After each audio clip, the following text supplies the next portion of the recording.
Central Railway's first air-conditioned local has arrived in the city and is parked at the Kurla car shed. With the latest addition, the number of AC trains in Mumbai stands at 7. This means that 78 lakh commuters on the CR and Western Railway will get only 3A AC local services every day. VR officials said that by February, only 10 AC local services will be added. 2 AC racks are already running while 3 are in the yard.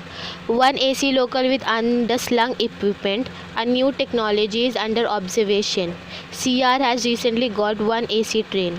The railways are also testing a combination of AC and non-AC coaches.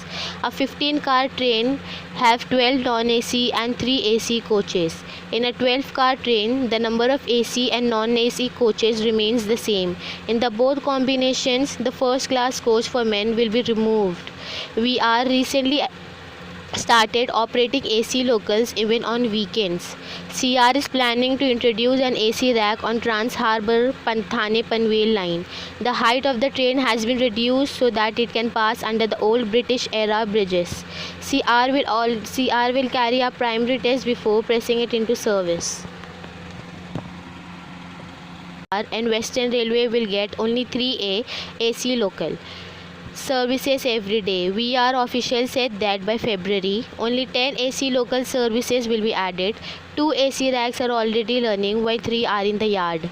1 AC local with underslung equipment. A new technology is under observation. CR has recently got 1 AC train. The railways are also testing a combination of AC and non-AC coaches. A 15-car train have 12 non-AC and 3 AC coaches. In a 12-car train, the number of AC and non-AC coaches remains the same. In the both combinations, the first-class coach for men will be removed. We are recently started operating AC locals even on weekends. CR is planning to introduce an AC rack on Trans Harbour Thane Panvel line. The height of the train has been reduced so that it can pass under the old British era bridges. CR will carry a primary test before pressing it into service.